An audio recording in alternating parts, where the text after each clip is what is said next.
Ja tervetuloa tähän TFS 11 uudet ominaisuudet luentoon. Mä oon Ahti Haukilehto Soveltosta. Ja ihan ensi alkuun täytyy käsiäänestyksellä kysyä, että kuinka moni teistä on käyttänyt Team Foundation serveriä? No hyvä, lähes kaikki kädet nousee. Mulla ei tullut sanakaan niin kuin TFS:n ominaisuuksista, vaan täsmälleen uusista ominaisuuksista.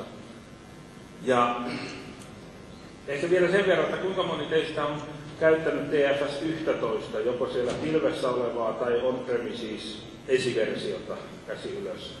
Nyt muutama on käyttänyt. Hyvä.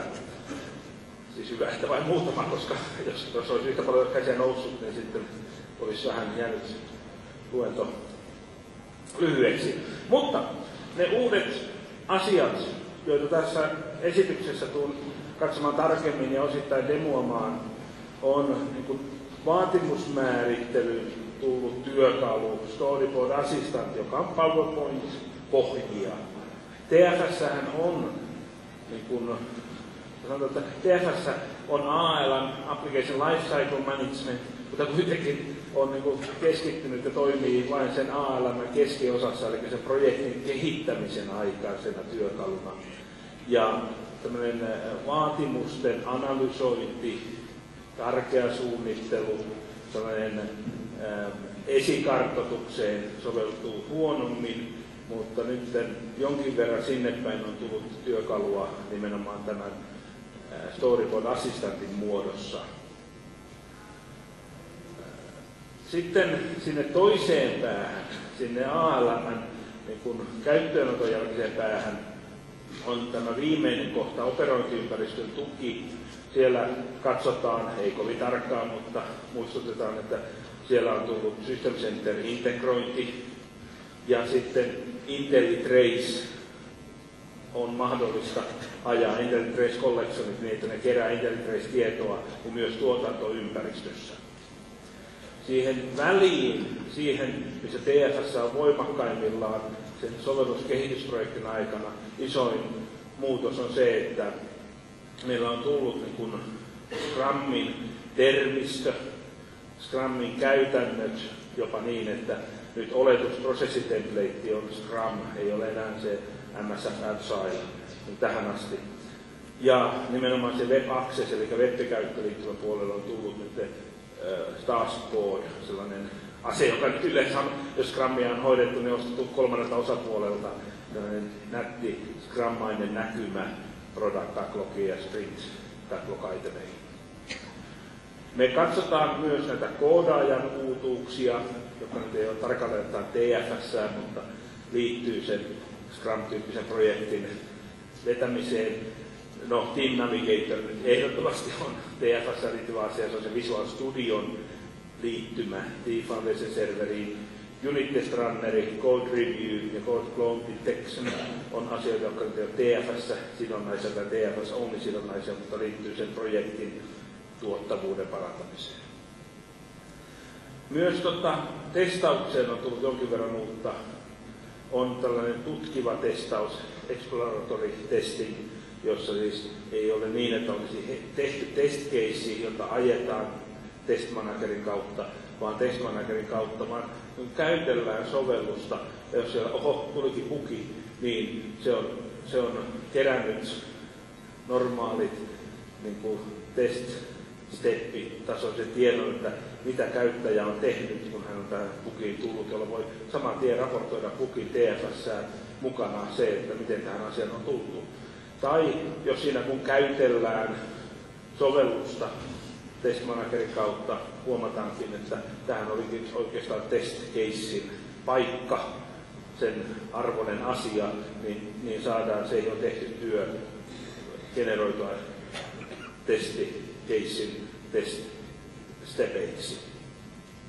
Ja Client Feedback Tool tässä testauksen ja käyttäjäkokemuksen keräämisessä se, että käyttäjien, ei testaajien, vaan käyttäjiltä voidaan kerätä käyttökokemuksia myöhemmin demottavalla tavalla. Siis tärkeimmät tavoitteet TFS:ssä on tietysti aina ollut se, että projektin kaikkien henkilöiden ja toimintojen yhteistyö, sitä edistetään ja mahdollistetaan TFS:n kautta. Nyt siihen yhteistyöhön on tullut mukaan myös osaltaan käyttäjät ja sovelluksen operointi. Ja TFS:ssä on ollut aina se ajatus myös, että se data, mitä sinne laitetaan, niin on suoraan sen kehittäjätiimin hyödynnettävissä olevassa muodossa ja käyttökelpoinen projektin tekemisen kannalta.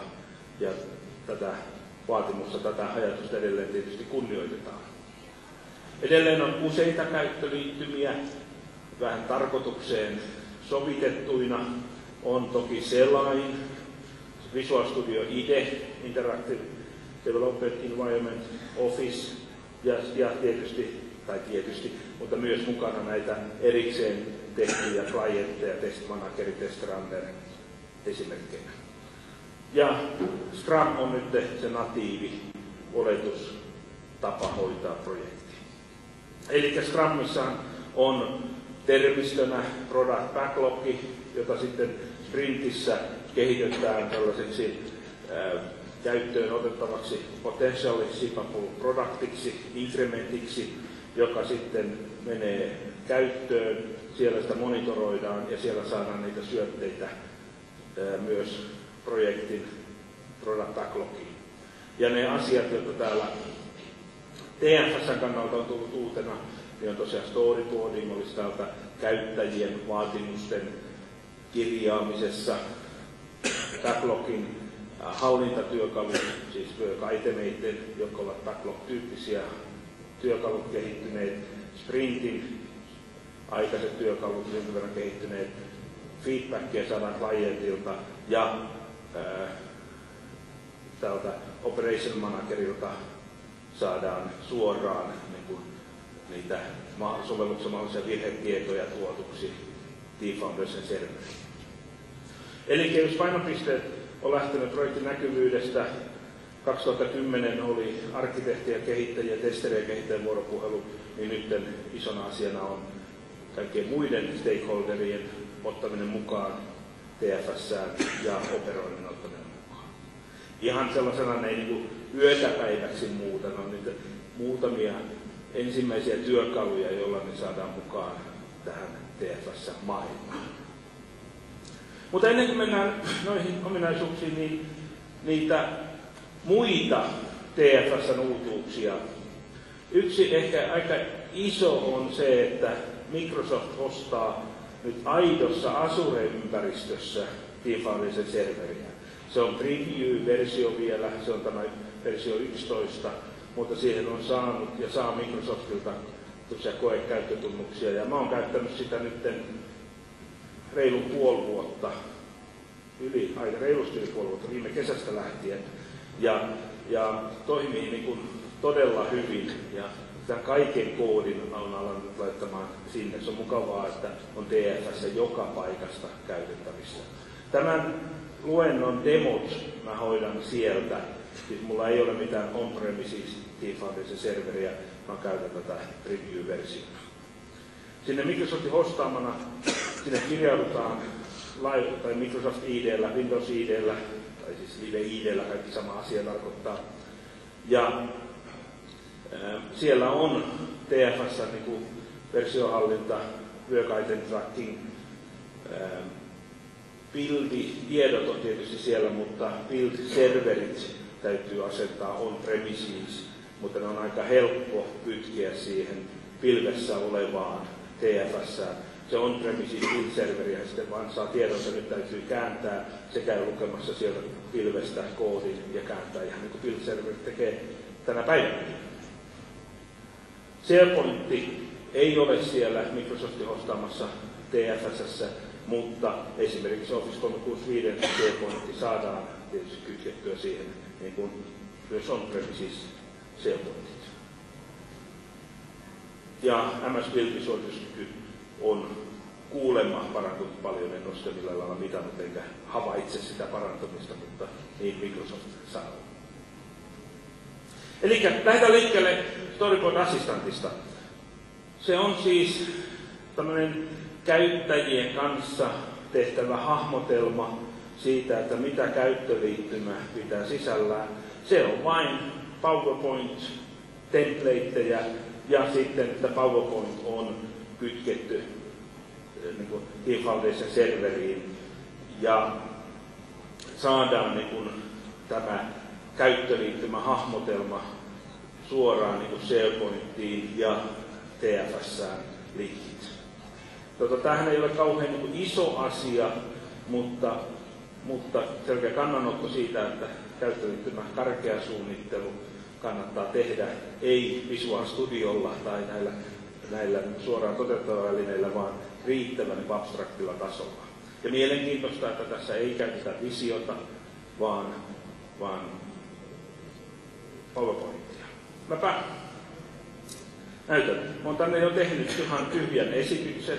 Olen siis File New PowerPointin tehnyt. Ja koska mä olen asentanut tähän Team Explorerin, niin täällä on Storyboarding välilehti. Ja tuolta voidaan alkaa sitten laittamaan PowerPointiin näitä perustempleitteja. Me voidaan tietysti taustaksi ottaa vaikkapa meidän web-saitin perussivukuva. Tämä on ihan puhdasta PowerPoint-käyttöä, mitä mä nyt teen. Laitan sinne vaikka tuonne SharePointiin, että hahmottelemaan uutta käyttöliittymää ja siellä vaikkapa olisi data gridi. No, tuosta data gridistä, niin vaikkapa tuosta klikkaamalla haluttaisiin, että mennään jollekin seuraavalle sivulle, eli tehdäänpäs new slide ja siellä mentäisiin nyt vaikkapa, no puhutaan vaikka, että tässä täällä nyt olisi web-browser selain sivulle ja jonkin tiettyyn kohtaan. En nyt tätä PowerPoint-käyttöä tämän enempää tässä demoa. Mutta tänään saadaan helposti linkit aikaiseksi, eli jos tuohon klikkaukseen sitä laittaa, että se on hyperlinkki ja se on tämän dokumentin slaidi 2, niin nyt tietysti kun mä tätä esitän, niin voin sanoa, että tässä on se SharePointin ja tällaisen gridin mä sinne haluan ja kun tuosta klikataan, niin sitten siirrytään tälle web-sivulle. Puhdasta PowerPointia. No nyt sitten niitä muutama TFS-asia. Tää voidaan tallentaa. Nyt mulla on kateissa, kun on niin iso fontti, niin missä täällä on teksti, array, storyboard, links. Ja tää pitää ekana tallentaa niin kun, yhteiseen paikkaan. Itse asiassa on sen tallentanutkin jo, mutta nyt voidaan linkittää se vaikkapa TFS:n work-itemiin tätä kautta. Eli ihan normaali, jos mä otan queryn, myquery, kaikki work-itemit, ajetaan se, niin tämä on nyt normaalia TFS:n käyttöä, mutta vaikkapa do something, niin ollaan nyt linkitetty tämä käyttöliittymä karkea suunnittelu. Nyt siis sekä Excelistä, MS-projektista että PowerPointista on suora yhteys TeamFoundation serveriin. Voin tämän esityksen sulkea ja jatkaa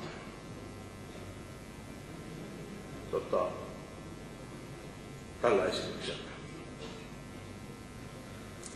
No sitten projektin läpinäkyvyyden parantaminen ja tämän Scrum-termistön käyttöönotto niin näkyy nimenomaan siellä Web Accessin kautta ja siellä ennen kaikkea dashboardissa.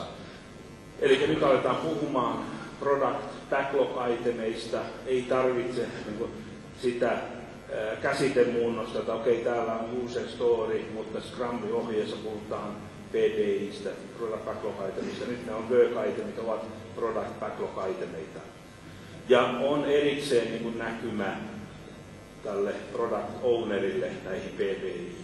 Ja kaikkien selkeitenhän sitä näytän demolla.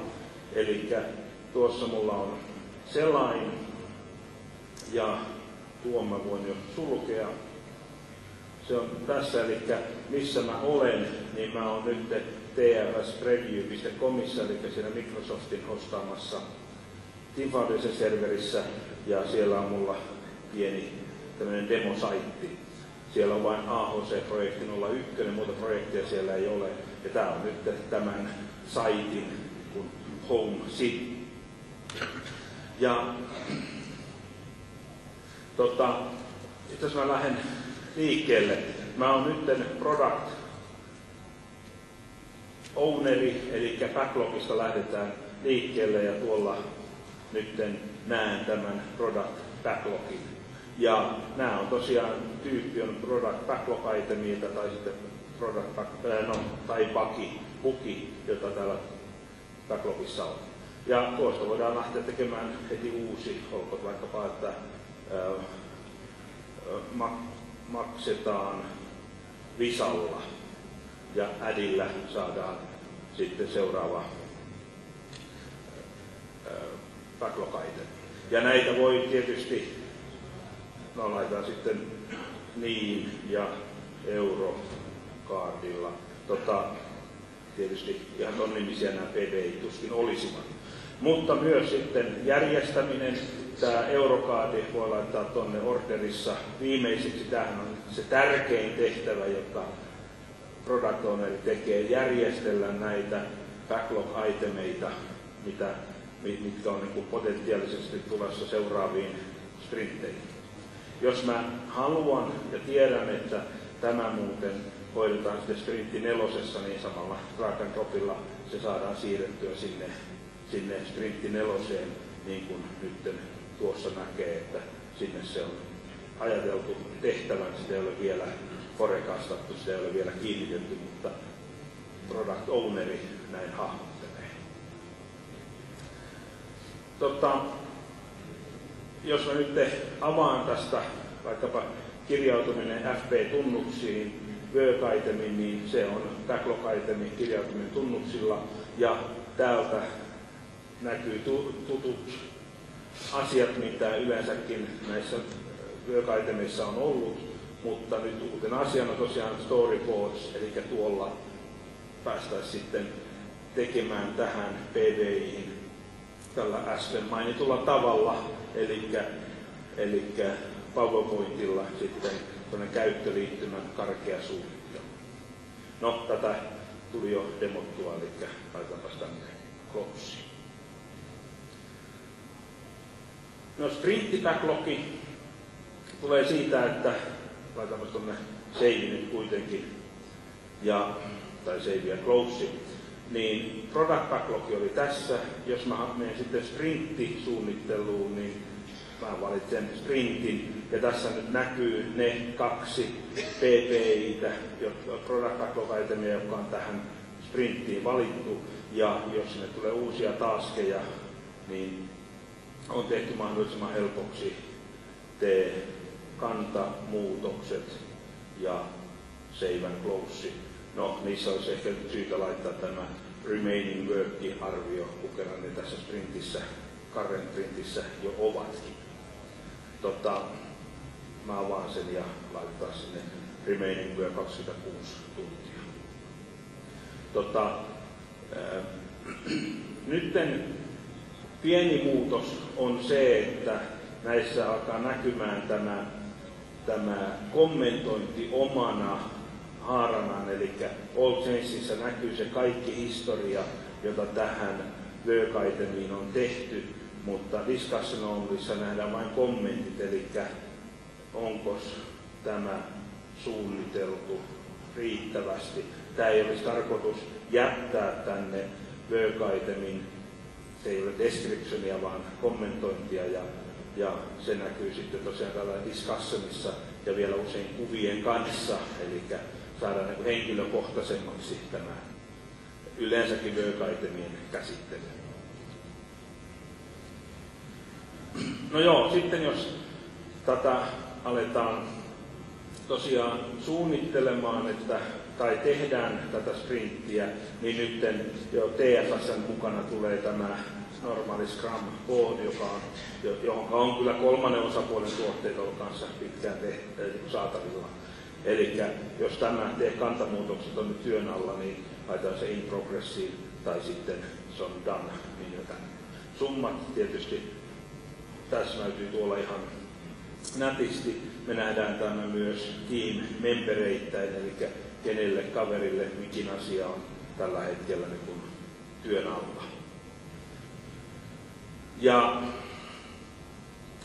no joo, me myös normaali suunnittelussa, jos mä menen takaisin tänne backlogiin ja mennään jotain sprinttiä suunnittelemaan, niin me saadaan siellä myös kapasiteettisuunnittelu, eli kuinka paljon eri henkilöitä, montako päivää ne tämän sprintin aikana tähän projektiin voivat työtä tehdä. Ja normaali sitten burndowni näkyy tuolta, mutta mulla on nyt data sellaista, että sieltä ei kauhean nättiä kuvaa tule. No joo, tämä oli se Product Backlogin suunnittelutyökalut. Se on hyvä näkymä koko projektiin.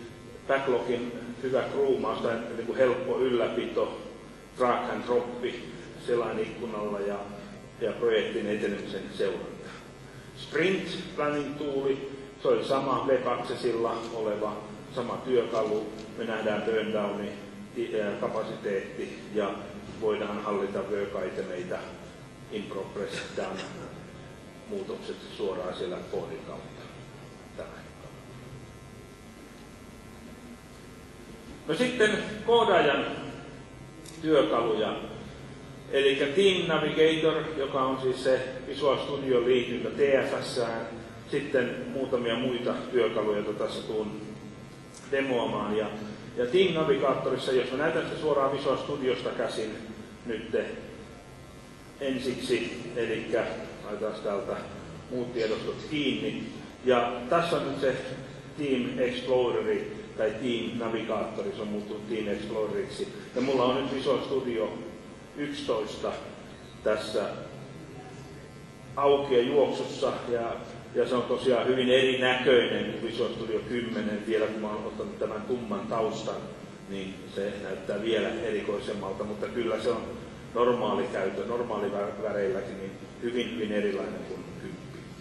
Ja koko Team Foundation serverin hallinta on nyt tuolla yhdellä työkaluikkunalla, tai jos mä laitan sen tällä muotoa suurenna, niin tuosta Homeista voidaan sitten valita, että mitä me halutaan katsoa, My Workia, Pending Changesia, Work-itemeita, buildejä, etc. Tuossa My Workissa näkyy nätisti yhteenvetona, että mitä on mulla tällä hetkellä työn alla. Eli mulla on Service Bus konfigurointi, Work-itemi, ja mulla on sitten 10 edittiä, eli mä oon tehnyt koodimuutoksia, että mä en ole sekannut sisälle. Jos mulla on code review, niin myös sekin näkyy tällä, mutta se on kohta. Ja sitten mitä work-itemeita on mulle assignattu, ja mä voin tästä nyt suoraan sitten muuttaa näitä vaikkapa add in progress, eli ei tarvitse mennä avaamaan ja sanomaan, että nyt mä aloin tekemään tätä, vaan mahdollisimman niin kuin nopeasti tai helposti voidaan tässä ylläpitää work-itemeita. Ja jos siellä katsotaan vaikka pending changes, niin normaali tiedostolista, mitä mun on pending changes, ja sitten work-item buildit, mitä buildejä mulla ei täällä buildejä vielä tehtykään. Mutta tärkein on ilman muuta tämä My Work, kokonaisnäkymä siihen, mitä voidaan alkaa tekemään. Ja tuommoinen perusraportointi tulee yhdellä klikkauksella. Seuraava on sitten yksikkötestien, unit-testien ajo. Ja täällä on nyt isompana asiana se, että tuetaan kaikkia yleisiä testiframeworkkeja, ei pelkästään Microsoftin omaa tai Visual Studion mukana tuleva framework, eli Visual Studion ihan natiksi Visual Studionin kautta voidaan ajaa myös N-Unitin ja muita testejä. Ja testit voidaan ajaa nyt taustalla. Aina kun pildataan, niin ajetaan testit. Tästä pieni esimerkki. Eli jos mä nyt menen katsomaan sitten mun Solution Exploreria, niin mulla on täällä laskin-sovellus, tämä perinteinen nelilaskin. Ja sitten jos mä kiinnitän tuohon sille nelilaskimelle on sitten kohtuullisesti näitä testejä, eli no eipä se ole kuin 2 testiä tällä hetkellä. Jos mä haluan nämä testit ajaa, niin mulla on tosiaan Unit Test Explorer, joka mä nyt kiinnitän tähän näkyviin kanssa, niin tuosta mä ajan ne kaikki testit. Tässä ei ole vielä mitään erityistä muutosta. Näinhän ne testit on voinut ajaa ennenkin, mutta mä ajan nyt yhden kerran ekana, että tämä testiympäristö herää henkiin ja sen jälkeen sitten niihin uusiin asioihin. Eli täällä on Visual Studio, ei ollut vähän aikaa testejä ajettu, 7 millisekunnissa se sanoi testin ajavan, vaikka nyt tuntui, että menee aika paljon kauemmin aikaa, mutta ehkä se vain tuntui siltä. No jos mä nyt tuosta teen toisen testin tällä Clipboard Inheritancein avulla, tehdäänpä yhteen ja laitetaan max-luvut. Ja mitä silloin pitäisi tulla? Sanotaan, että pitäisi tulla overflow exception. Noin. Ja eli tässä testistä pitäisi tulla expected exception type of overflow exception. Ja siis nyt mä nelilaskimella lasken en 2, vaan int.max-valuen ja 3 yhteen, ja tännehän meidän ei pitäisi tulla. Nyt mulla on täällä tehtynä ja valittuna niin, että unit test running, mulla on siinä run test after build. Eli taustalla, ei keskeyttäen, vaan taustalla, kun mä buildin teen, niin saman tien ajetaan kaikki testit. Ja ne testit ajetaan siinä järjestyksessä, kun niin impact analysis sanoo, että okei, tämä koodimuutos on voinut vaikuttaa näihin testeihin, niin ne testit ajetaan ekana. Ja niin kuin näkyy, niin siellä on nyt 1 testi, joka ei mennytkään läpi. Ja tietysti myös toisinpäin, jos on tällä testejä vähän muuttamaan, koodia muuttamaan, teen vaan tuollaisen semmoisen muutoksen, niin aina kun mä buildaan, niin testit ajetaan ja miten tällä voi tämä testi mennä läpi. Kinen. Se ei ajanut sitä uudestaan, vaikka pittiin. Mulla unit-testi, run test after build. Nythän tulikin mielenkiintoinen asia, että kun mä tässä buildasin, niin nyt täytyy sanoa, että ehkä syy oli se, että mä en ollut ajanutkaan buildia. Mutta nyt se buildin jälkeen toki ainakin nämä feilatut testit ajoimmista. Sitten seuraava asia.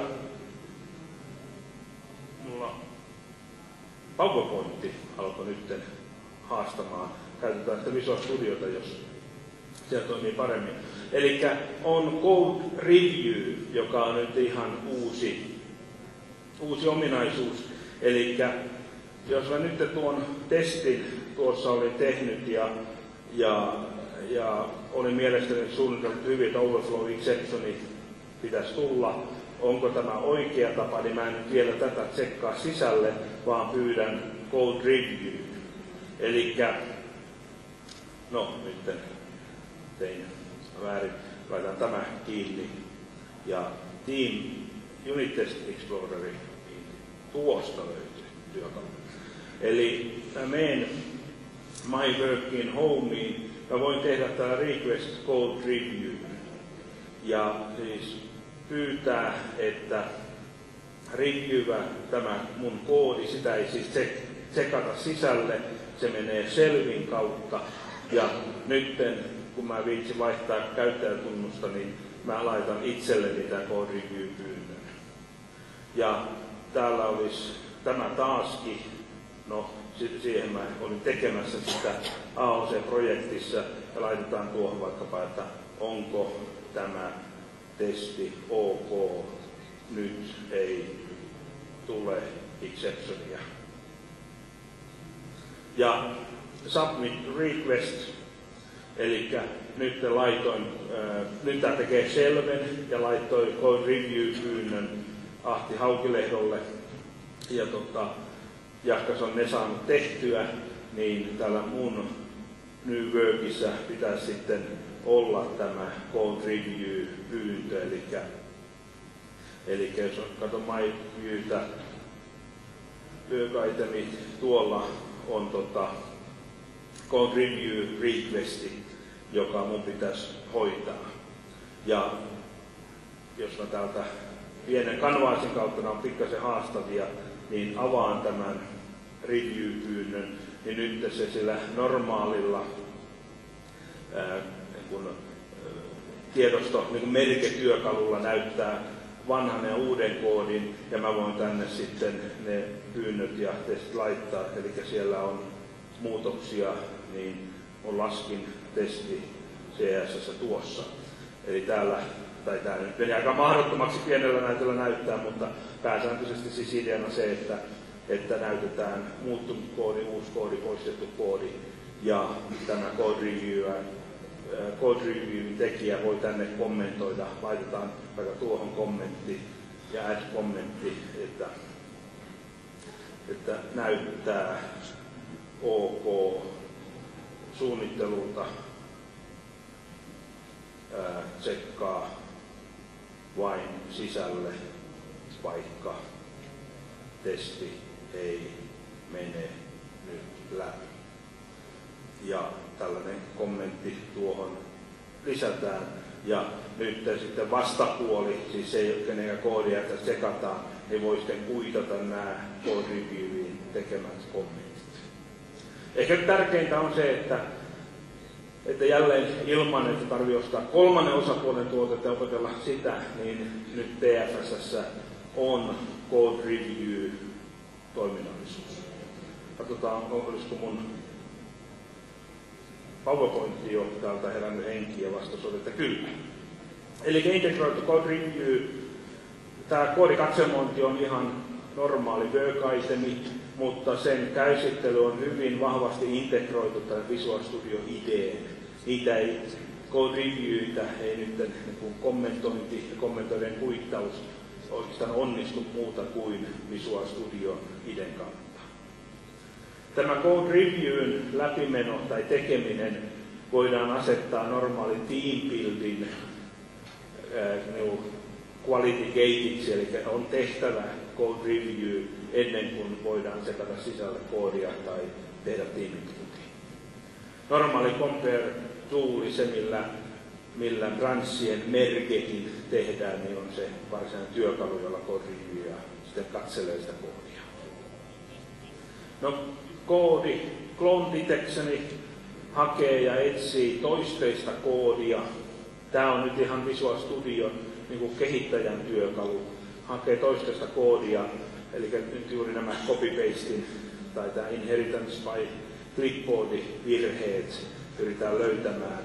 Ja se on semanttinen tarkistus. Se ei ole pelkästään niin kuin, että samannäköistä kirjaimia on, samannäköisiä rivejä peräkkäin, vaan se ymmärtää niin kuin C-sharp ja VP-koodin semantiikan.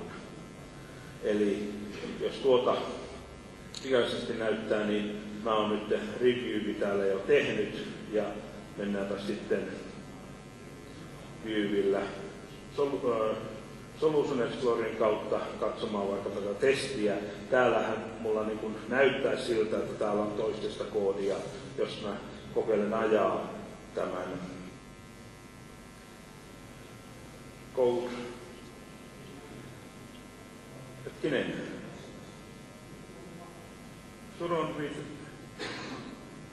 Mitenkään ei tuolla. Find Matching Clones Solution. Olipa vaihtanut vähän viime näkemään sitten valikkopaikkaa. Ja sanotaan nyt, että löytyykö tällaista toisteista koodia. Kuinka paljon? Sieltä löytyy 1 ja tuossa kohtaa näyttäisi olevan riittävän samanlaista koodia. Jos vaikka olisin muuttanut muuttuja nimeä, niin se olisi kuitenkin huomannut tämän saman toistisen koodin.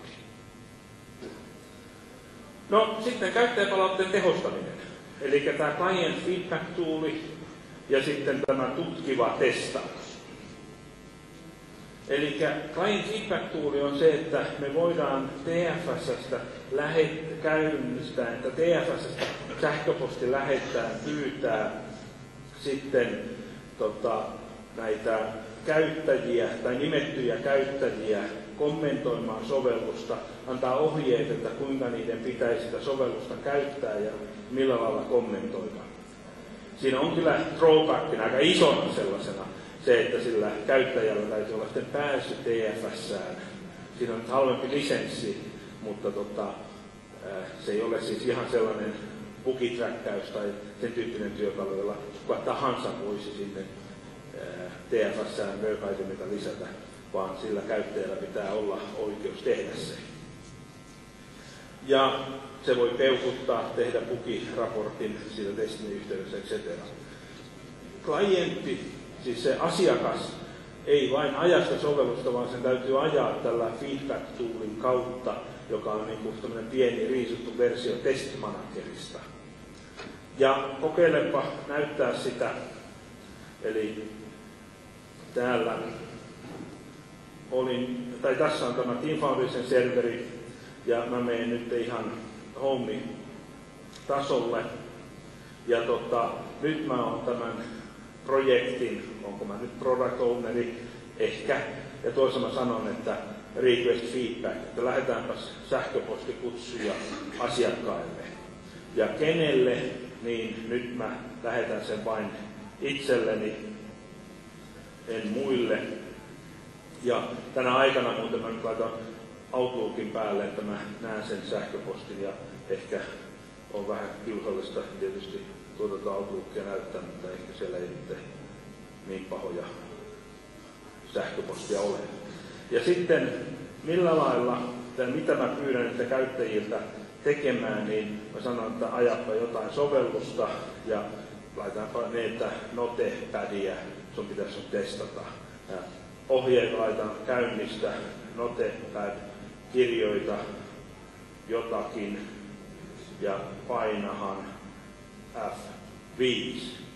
Ja sitten siinä on ne asiat, ja mitä sun täytyisi niin kun erityisesti tutkia, niin on sitä, että onko F5 niin kun ilmeinen, siis osataanko sitä käyttää. Tähän voidaan niin kuin lisätä niitä itemeita, mitä sen käyttäjän toivotaan niin kuin erityisesti sitten seuraavaan siitä sovelluksesta. Ja reviewllä näen, että tällainen sähköposti sieltä sitten käyttäjille lähtee ja sanotaan, että sendillä, että okei, nyt saa lähettää ne viestit. Tämä on Microsoftin pilvessä oleva TFS. Siellä on SMTP-palvelu automaattisesti päällä, eli aikanaan tässä muutaman minuutin kuluessa mulla tällainen viesti pitäisi tulla, mutta jos mä tuosta katson, niin tällainen se viesti, minkä mä eilen testasin, niin samantyyppinen testin pyysin, niin mulle tuli. Ja kyllä tuo muutaman minuutin kuluttua oikeastikin tulee postalaatikkoon. Ja tosiaan sitä sovellusta ei vaan ajeta suoraan, vaan tällä feedback-tuulilla, jonka voi tuosta maksutta asentaa, tai nämä hinnat on nyt vähän kiusallisia, kun niistä en tarkkaan tiedä, mutta mitä se käyttäjä tekee, niin tuosta aloittaisi sitten sen feedbackin tekemisen. Ja teille, jotka olette testmanageria käyttäneet, niin näkee, että no, nyt on testmanagerin testrunnerin sellainen riisuttu versio. Eli tulee ohjata, käynnistää notepadi noin niin kuin ensi alkuun. Ja käynnistetäänkö sieltä notepadi tuosta. Ja sen mä oon nyt mielestäni tuossa tehnyt. Mennään nextiä ja kirjoita jotain. Jee, nyt kirjoitan. Ja mitä sitten, kokeilepa painaa F5, mitä tulee ruudulle. Sen tulee päivämäärä. Mä voin laittaa tänne kommenttia, joo, päivä, määrä, näytti tulleen. Mä olisin voinut laittaa myös rekordin päälle, eli nauhoituksen siitä, mitä mä teen, ja mä voin ottaa tänne sitten screenshotteja siitä sovelluksesta liitteeksi, mutta ennen kaikkea niin kun mä voin ottaa äänityksen. Ja sitten nextiä, no sitten on kaikki hommat tehty, nyt mun täytyy peukuttaa, tuohan näytti ihan hyvältä, ja submit and close, niin tuosta nyt lähti tämä feedback Team Foundersin serveriin mukanaan tuo pieni screen dumppi. Jos mä olisin laittanut videon päälle, niin myös se.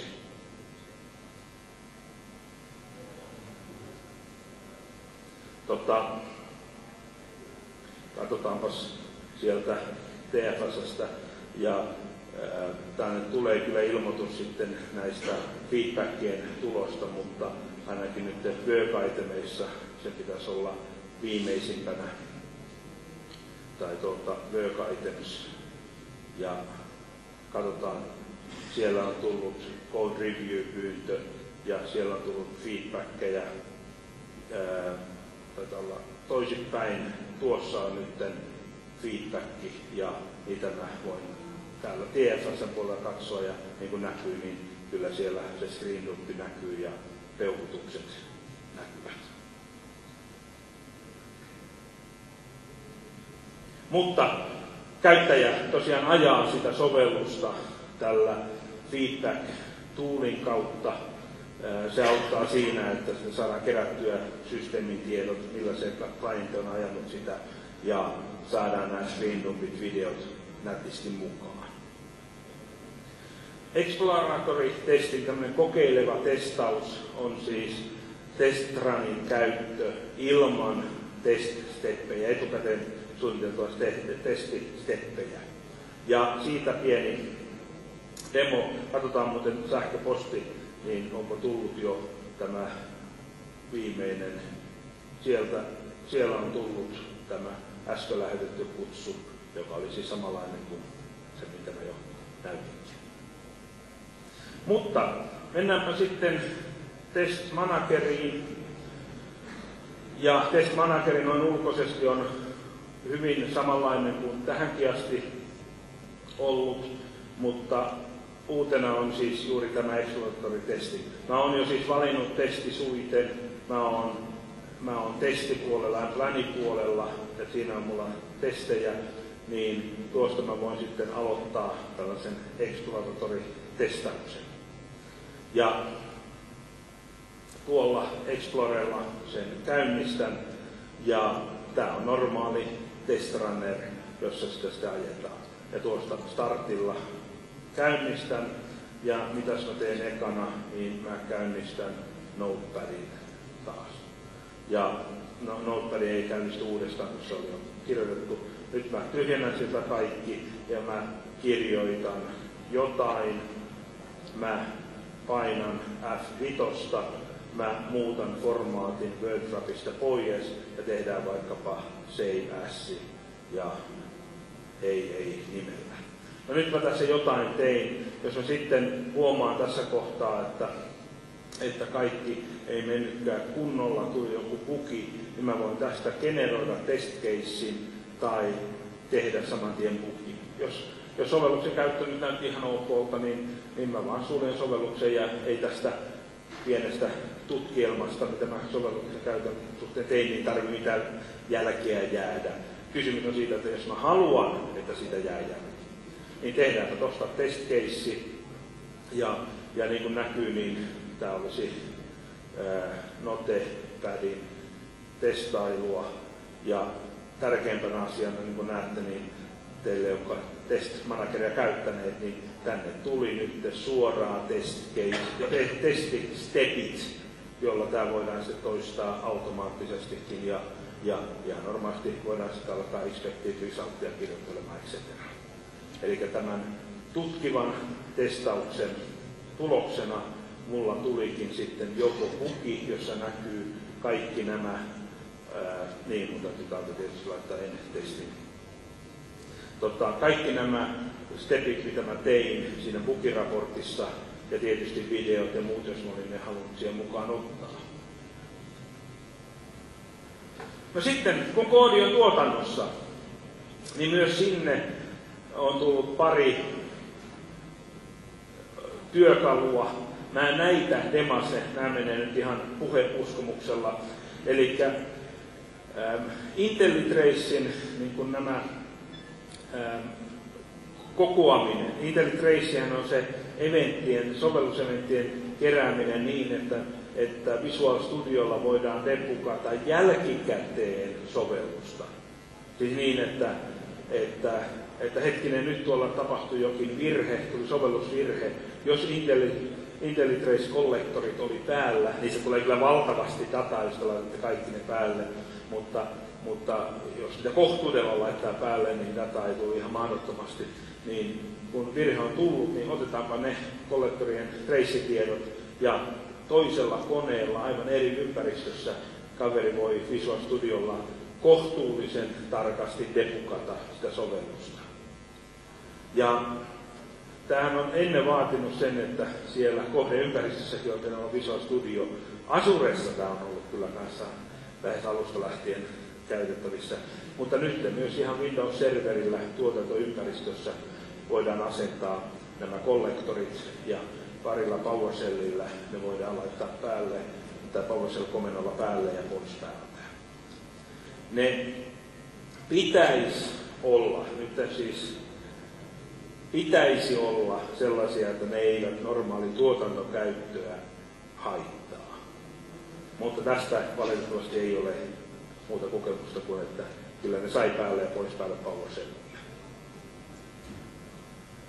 Toinen on System Centerin Operation Manager on kytkettävissä Team Foundation serveriin niin, että kun siellä Operation Managerissa tai sinne tulee raportti virheestä, joku event logiin tullut tietty maininta tai prosessi vienyt liikaa muistia tai millä tavalla OM sitten kerääkään niitä lukuisista sensoreista dataa, niin se jalostaa siitä sitten work-itemin DFS:ään ja sovelluskehittäjät voivat nähdä sen sovelluksen toiminnan tilan myös siellä tuotantoympäristössä. Tämähän on arvokasta ennen kaikkea silloin, kun meillä on tämmöinen continuous delivery-tyyppinen ratkaisu, jossa esimerkiksi tiimipilvi suoraan deployaa tuotantoympäristöön tai johonkin staging-ympäristöön tai johonkin pilottiympäristöön tämän järjestelmän, joka on nyt muutoin niin kuin tämän sovelluskehitysporukan ulottumattomissa, mutta sitten OM:n kautta ne saa feedbackia siitä, kun se sovellus on siellä pyörinyt. Tässä ne oli. Eli yhteenvetona henkilö on sitä, että tämä ALM laajenee oikeastikin sinne vähän enemmän sinne esitutkimuksen käyttöliittymä karkeasuunnittelun puoleen ja sitten toisessa päässä sinne operoinnin puoleen. Se käyttöliittymä karkeasuunnittelu PowerPointilla ja siihen on tullut sitten jonkin verran templateja plus sitten storyboard tai plus sitten se integrointi DFS:ään. Scrum on nyt termistön, tai sanotaan, että TFS on muuttanut work item tracking termistöä niin, että se toimii Scrumin projektissa ilman niiden termien släppäämistä mielessä toiseen. Koodaajan Team Foundation Server meni uusiksi, se on nyt erilainen ja vaatii opettelua, mutta siihen kyllä tykästyy nopeasti, kyllä parempaan suuntaan ollaan menty. Ja isona asiana Code Review on nyt mukana Team Foundation Serverissä ja Visual Studiossa. Tämä oli nämä asiat. Nyt on sopivasti 10 minuuttia aikaa. Onko tullut mieleen kysyttävää? Joo.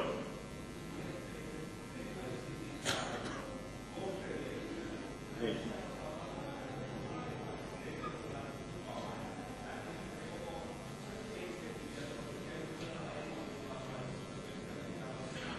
Kysymys oli siitä, että kun mä tein review requestin, niin mä en valinnut, mitä pitää reviewata, ja olloin tarkkavaisesti huomasin, että oletuksella meni kaikki pending changes meni selveen ja kaikkea niistä siitä pyytää reviewaamaan. Siinä olisi voinut niin ruksata pois include ja exclude, niin ihan includella eksplisiittisesti jo sekattuja tiedostoja ja sitten excludella niitä, mitä nyt ei haluttu mukaan tässä pending changesissä. Mutta oletus, tai sanotaan, no ei sanota, vaan oletus on se, että pending changes on se, mitä reviewpataan. Onko vielä? Joo.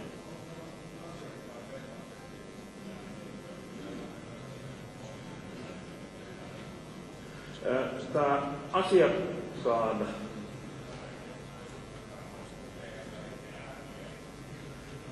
joo, eli se work item, mikä sitä olikaan. Joo. Eli kysymys on sitä, että onko se asiakkaan näkemä web access muuttunut. Siellähän 10 puolella on se work item only, lisenssitön näkymä. Nyt valitettavasti sitä en ole huomannut katsoa. Vastaus on, että en tiedä.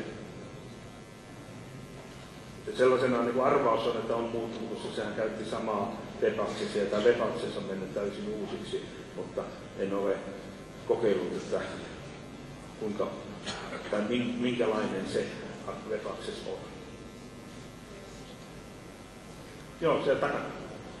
Onko tuossa pilviversiossa jotain rajoitteita verrattuna siihen normaaliin serveriin, ja onko mitään hajua sen hinnoittelusta suhteessa siihen normaaliin? Kysymys oli se, että onko pilviversiossa, siis Microsoftin hostaamassa pilviversiossa rajoitteita ja onko tietoa hinnoittelusta.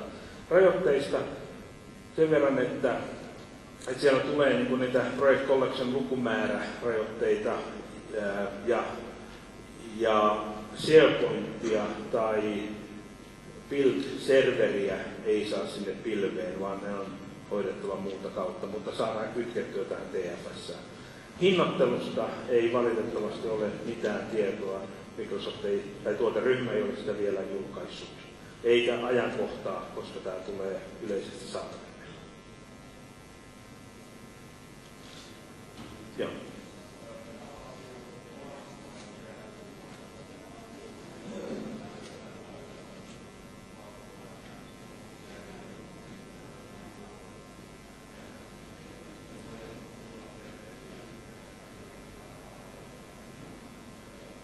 Kysymys on siirtymisestä, että jos haluaa tällä uudella projektitemplateillä tehdä projektin, niin miten olemassa oleva voidaan sinne siirtää. Ja tällä hetkellä se vaatii tosiaan, tai siis update ei onnistu, prosessitemplatea ei voi jälkikäteen vaihtaa, vaan se on sitten tavalla tai toisella siirrettävä, joka on niin kolmansien osapuolten työkalujen käyttöön. Joo.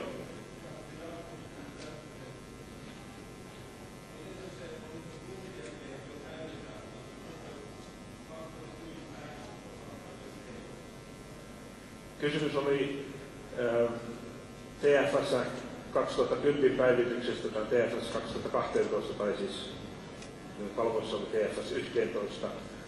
Niin kun itse binäärien, siis sen alustan päivittäminen onnistuu, mutta ne prosessitemplatit olemassa olevassa projektissa pysyvät sellaisenaan. Että kun tekee uuden tiimiprojektin, niin siinä voi sitten valita tämän versio 2. Joo, siellä on uusi Scrum template. Uusi Scrum template versio. Kyllä. No joo, opetellaan tähän. Mä kiitän mielenkiinnosta ja toivon, että otatte kokeiluun tämän teeman.